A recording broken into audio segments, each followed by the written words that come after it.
I never imagined my life would come to this. Standing at a crossroads between staying with the man I thought I knew and uprooting everything I'd built, both emotionally and physically, to start over.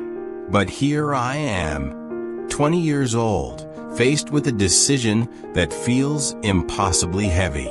My boyfriend, let's call him James, is 22.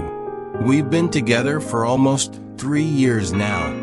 We started dating in 2021, and from the beginning, things were complicated. His ex-girlfriend, whom he described as crazy, harassed me for months. She would stalk me, send me messages, and make my life a living hell. James always reassured me, though. He told me the reason they broke up was that she cheated on him, and he swore time and again that he would never do that to someone. After all, it had been done to him, and he knew the pain it caused. I believed him. This is only his second relationship, his first being with her, and maybe that's part why I felt I could trust him. He'd experienced the hurt of betrayal and wouldn't want to put someone else through that. Or so I thought. But as time passed, cracks began to show. The first breach of trust happened early on, and I tried to brush it off. James, in his attempt to explore the internet, had interacted with a bot. A bot. I couldn't help but laugh at how absurd it was, but deep down it hurt. Why was he engaging in any way, even with a fake account? He swore it was harmless, and I believed him. I chalked it up to one of those men can be so dumb moments. Maybe it was a fluke. Maybe he just made a mistake. But it wasn't just a silly error or bad judgment. That tiny seed of doubt began to sprout in my mind.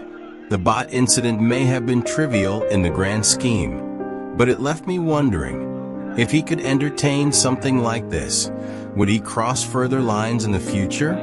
I pushed those thoughts away. We were solid, I told myself. We had something real.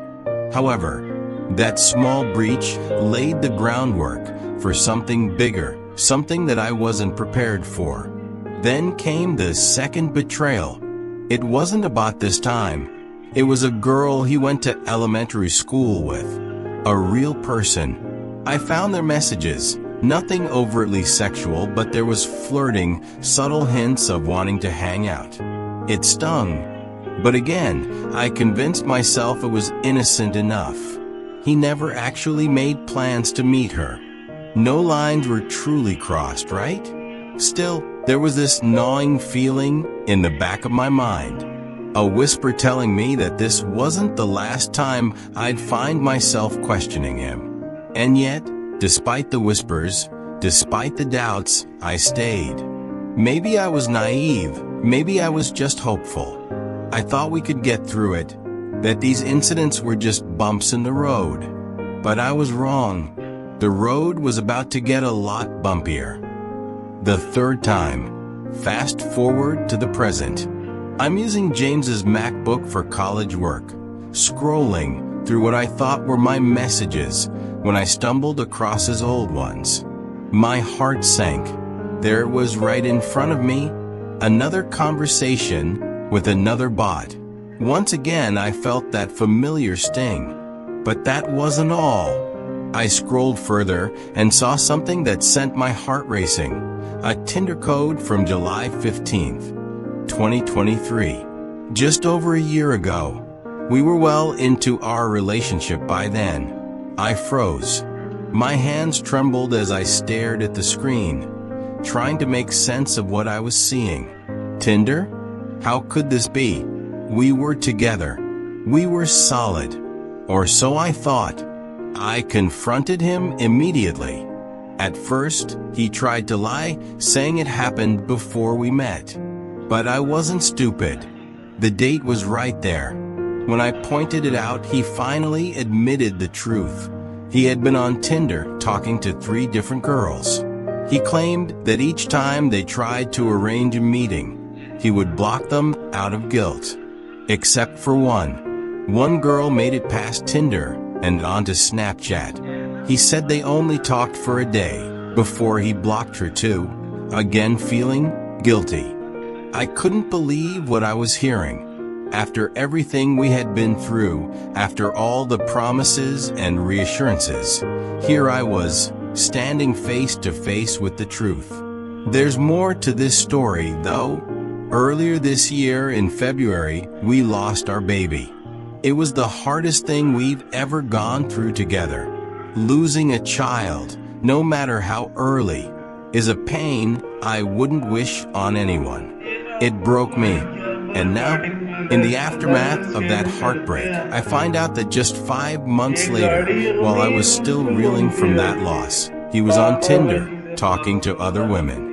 I felt shattered. The weight of the world seemed to rest heavily on my shoulders. I didn't know what to do. We were supposed to put our final offer on a house in December, just a few months away. We had plans, big ones. We were building a life together, or so I thought. But now, I was questioning everything. Was this life we were planning even real? Or was I just setting myself up for more pain? James and I had talked about our future for hours. We had picked out our dream home, chosen the neighborhood where we wanted to raise our kids, and envisioned a life full of love and happiness.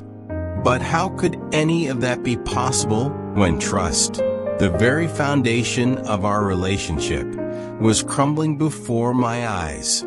James is going to therapy now, trying to work through whatever issues he's facing. He's been honest with me, at least, and we've even talked about going to couples therapy. He says he wants to rebuild what we've lost. He wants to move forward to be better. But here I am, standing at this crossroads, torn between staying and leaving.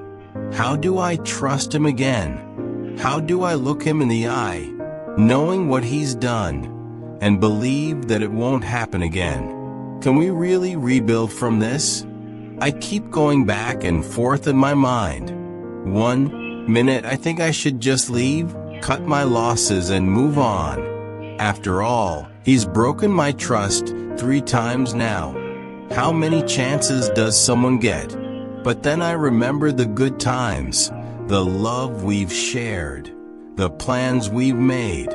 I think about the baby we lost, and how he was there for me, holding me when I cried, sharing in my grief. The memories of those moments tear at my heart. James wasn't just my boyfriend. He was my best friend. He was the one person I could confide in, the one who stood by me during the darkest times of my life. But now, I'm not sure if I can look at him the same way. Every time I see him, I'm reminded of the lies, the secrets, the betrayals. I feel like I'm at war with myself. Part of me wants to believe that people can change, that James is truly remorseful and won't hurt me again. But the other part of me is screaming to protect myself, to leave before it happens again. I don't know what to do, and I need opinions, honest, raw opinions. Should I stay and try to work things out, or should I uproot my life and leave? The uncertainty is killing me. I'm scared of making the wrong choice, of either giving up too soon or staying too long. And I'm scared that if I stay, I'll always be looking over my shoulder, wondering when the next betrayal will come. I've been thinking about the future a lot lately. Not just our future, but mine. What would my life look like without James? I've spent the past 3 years with him, and the thought of starting over terrifies me. But at the same time, the thought of staying with someone who has hurt me so deeply scares me even more. The pain of betrayal runs deep. I find myself going over every moment we've shared, replaying conversations in my mind, searching for signs I might have missed. Did I overlook something?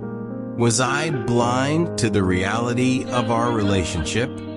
The moments that once felt warm now feel tainted. The laughter we shared echoes like a distant memory, and the comfort I found in his arms feels more like a ghost. I remember our first date. We had gone to a cozy little restaurant, laughing and joking, losing track of time. I felt a connection that was undeniable. But now, that memory is overshadowed by what I know now. Was he thinking about other girls then? Did he even care about me? Or was I just a placeholder until something better came along? The more I think about it, the more I spiral into a vortex of self-doubt. I feel inadequate. What if I'm not enough for him? What if he seeks validation elsewhere because I'm not giving him what he wants? The questions flood my mind, and I'm left grappling with the aftermath of his actions. As I sit here, typing this out, I can't help but replay everything in my mind. The lies, the deceit, the broken promises, but also the love, the shared dreams, the moments of joy. It's all tangled up in a web of confusion, and I don't know how to untangle it. I just keep thinking, is this really what love is supposed to feel like? Is love supposed to hurt this much? Or is this a sign that it's time to let go? The truth is, I don't know. All I know is that right now, I'm heartbroken, confused, and desperate for answers. And no matter what I decide, I know that this moment, this betrayal will change everything. Maybe therapy will help us heal. Maybe we'll be able to move past this and come out stronger on the other side. But maybe, just maybe, this is the end of our story. That evening, after the confrontation, James and I sat down to talk. I needed to hear him explain what had happened, what he was feeling. I needed clarity. "I never meant to hurt you," he said, his voice trembling. "I thought it was harmless. I didn't want to feel lonely after we lost the baby. I was just trying to escape for a moment. I didn't want to face the pain, and I thought it would be easier if I just pretended." The vulnerability in his eyes struck me. Part of me wanted to reach out and comfort him, to tell him it was okay to feel lost, to be in pain. But the other part of me screamed in anger. He didn't just hurt me, he hurt us both. "You think talking to other girls would help?" I snapped, my voice rising. "You think that's the answer? You put us both at risk." "I know," he said, tears streaming down his cheeks. "I'm so sorry. I thought I was blocking them before anything happened, but it didn't make it right. I don't know what's wrong with me." I took a deep breath, feeling the weight of my emotions crash over me like waves. "We've both been through so much this year, James. But if you really want to make this work, you have to be completely honest with me. No more lies. No more secrets." "I promise," he replied, his voice barely a whisper. "I'll do whatever it takes to prove to you that I can change. I can't lose you." As days turned into weeks, we found ourselves navigating a fragile path. I kept my guard up, still reeling from the shock of his betrayal. Each time he reached for my hand, I felt a jolt of fear and uncertainty.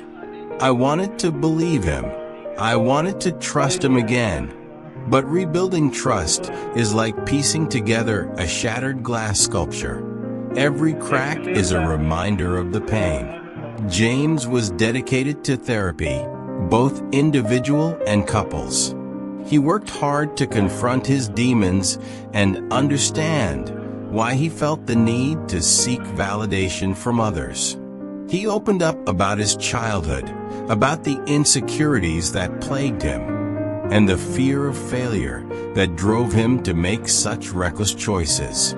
"I just didn't want to feel alone," He confessed one night as we sat together on the couch. I thought if I could distract myself, it would make the pain go away. But all it did was push you further away. I could see the struggle within him, the internal battle to confront his own mistakes. It was admirable, but I also knew it wouldn't be enough if I couldn't find it in my heart to forgive him. I had to learn to let go of the hurt before I could truly move forward. As the months passed, I started to see glimpses of the man I fell in love with. He became more present, more attentive. He'd surprise me with little gestures, leaving sweet notes for me to find, planning spontaneous dates, and making an effort to show me how much I meant to him. Each gesture chipped away at the wall I had built around my heart, but the healing was slow. One evening, we took a walk in the park where we used to spend lazy afternoons, talking and dreaming about our future. As the sun began to set, painting the sky with vibrant hues of orange and pink, I felt a sense of nostalgia wash over me. It reminded me of the good times, the love we had shared. "Do you remember when we first came here?" he asked, his voice soft. "Yeah," I replied, a small smile creeping onto my face. "You tripped over a branch and almost fell into the pond." He laughed, shaking his head. I was so embarrassed. "But you just laughed and helped me up." That was the moment I knew you were special.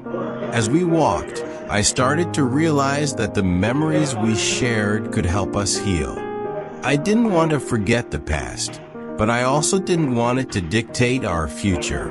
After a few months of therapy, I began to feel a shift within myself. I was learning to forgive, not just him, but myself as well. I realized that I had also played a part in this story. I had ignored my gut feelings. I had overlooked the red flags. I had to accept that love isn't always perfect, and relationships require constant work and communication. But just as I began to feel hopeful about our future, another wave of uncertainty hit.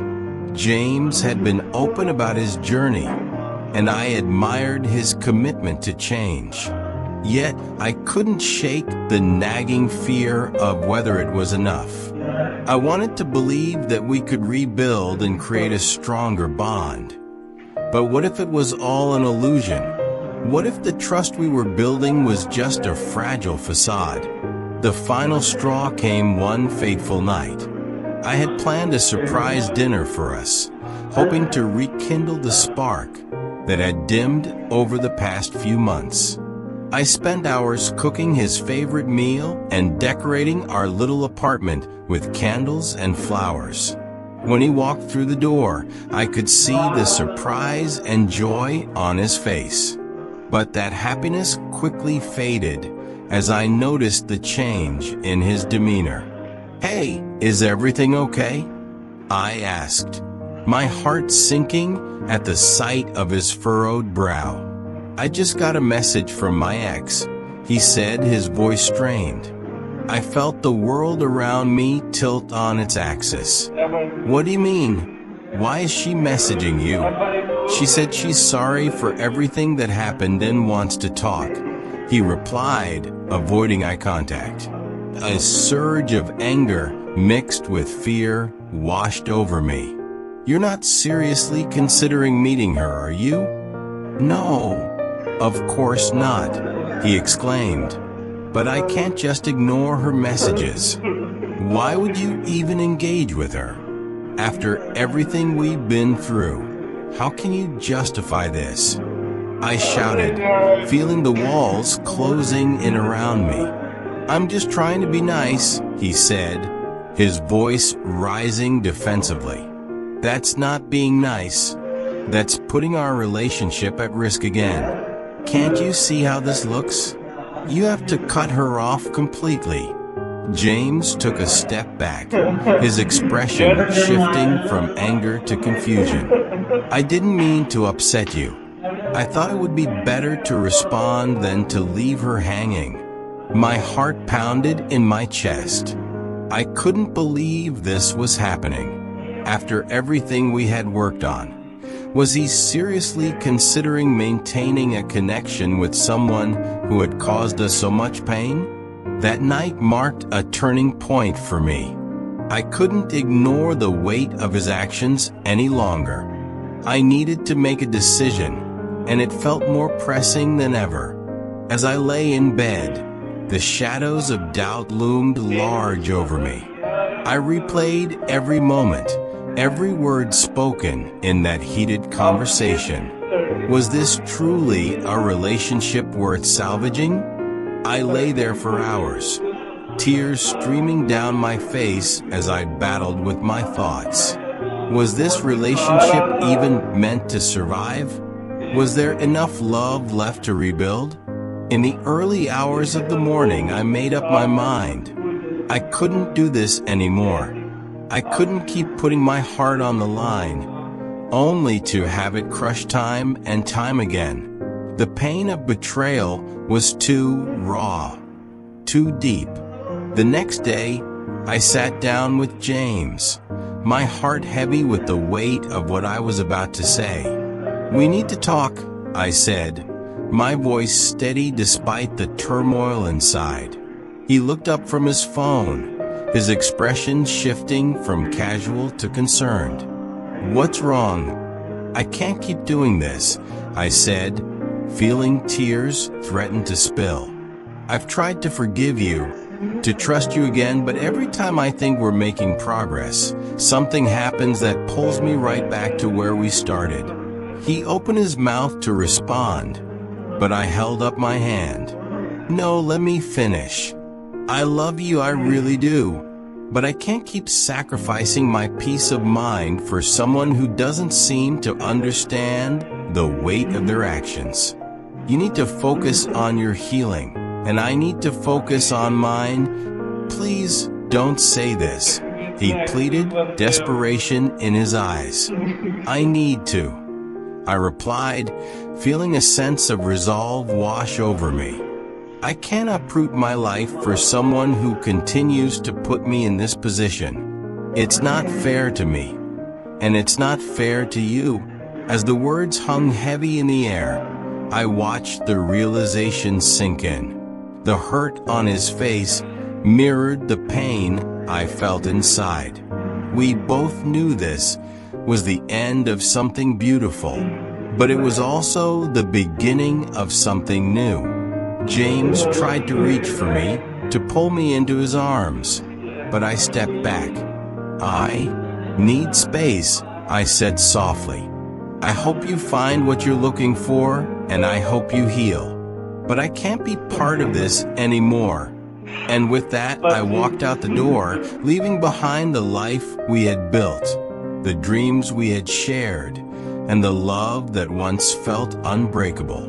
Walking away was one of the hardest things I've ever done. But as the days turned into weeks, I felt a sense of liberation. I spent time rediscovering myself, focusing on my goals, my dreams, and my healing. I poured myself into my studies and reconnected with friends I had neglected over the years. I still had moments of sadness, memories that flashed through my mind unexpectedly. But I also had moments of clarity. I began to understand that self-love is the foundation of any relationship. I realized that I had to prioritize my own well-being above everything else. As I settled into my new routine, I felt lighter. The weight of James's actions no longer held me down. I began to embrace the uncertainty of the future, knowing that it was okay to take things one step at a time. While my heart still ached for what we had lost, I began to envision a future filled with hope. I knew that healing wouldn't happen overnight, but I also knew I was on the right path. I had taken control of my life, and that felt empowering. In time, I learned to trust myself again. I allowed myself to dream, to think about the possibilities that lay ahead. I opened my heart to new experiences, knowing that every step forward was a step toward rebuilding my own life. And while the scars of the past remained, they became reminders of my strength. I had survived the storm, and now I was ready to embrace the sunshine, no matter where it led me.